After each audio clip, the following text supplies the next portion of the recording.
Selamat pagi, siang, sore, atau malam semuanya. Di sini kami kelompok 8 akan mempresentasikan tentang analytical hierarchy proses. Jadi ini adalah anggota kelompok kami. Langsung saja masuk ke apa itu AHP. Analytical hierarchy proses atau AHP adalah proses yang digunakan untuk menyelesaikan masalah kompleks yang tidak terstruktur dengan memecahnya menjadi beberapa komponen dalam bentuk hierarki. Metode ini melibatkan pemberian nilai subjektif terhadap tingkat kepentingan relatif setiap variabel untuk menentukan prioritas tertinggi yang memengaruhi hasil dalam situasi tersebut. Nah, di sini ada prinsip dasar konsep AHP. Yang pertama ada dekomposisi. Dengan prinsip ini, struktur masalah yang kompleks dibagi menjadi bagian-bagian secara hierarki. Tujuan didefinisikan dari yang umum sampai khusus. Dalam bentuk yang paling sederhana, struktur akan dibandingkan tujuan, kriteria, dan level alternatif. Yang kedua itu ada perbandingan penilaian. Dengan prinsip ini akan membangun perbandingan berpasangan dari semua elemen yang ada dengan tujuan menghasilkan skala kepentingan relatif dari elemen. Penilaian menghasilkan skala penilaian yang berupa angka.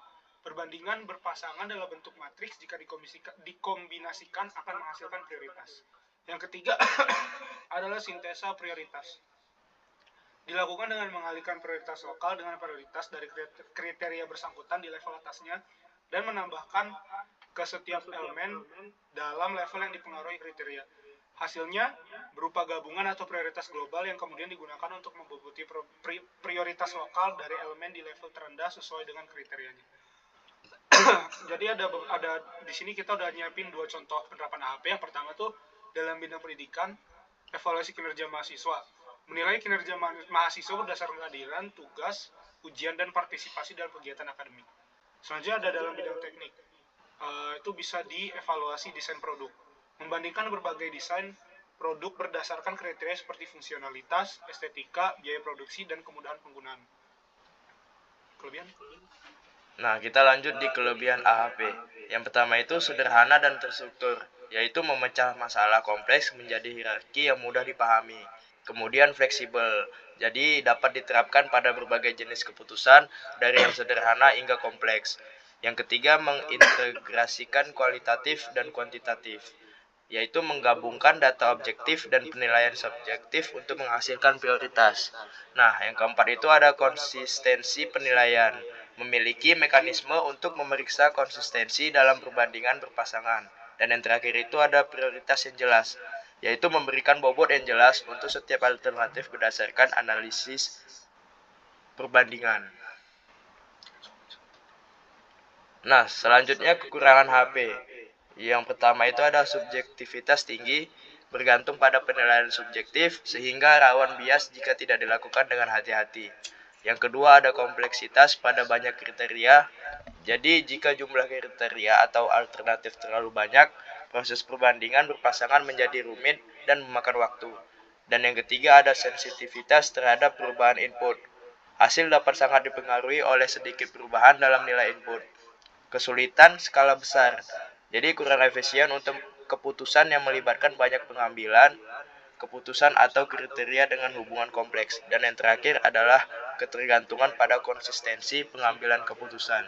Hasil yang baik hanya dapat dicapai jika pengambil keputusan konsisten dalam menilai prioritas. Jadi ini pengaplikasian AHP. Nah, terus di sini tuh kita ada data proyek. Nah, data proyek ini kita ambil dari 4 kriteria, yaitu tingkat pengambilan, berapa banyak, skala resikonya itu 1 sampai 10. Nah, terus biaya dan dampak lingkungannya itu skalanya 1 sampai 10. Nah, di sini itu kita perbandingan. Ini adalah perbandingannya dari tingkat pengambilan, resiko, biaya, dan dampak lingkungan. Selanjutnya itu ini adalah menghitung normalisasi matriks. Nah, di sini itu hitung normalisasi matriks itu di tingkat pengambilan kan di sini udah jelas 1/3, 1/5, dan 1/4. Nah, di sini tuh tinggal ditambah aja. Nah, resiko juga sama, caranya sama kayak gitu. Jadi ada di kolom resiko. Nah, itu semuanya tinggal ditambah. Nah, setelah penambahan itu, kita lakuin langkah normalisasi yang selanjutnya, yaitu dibagi dari total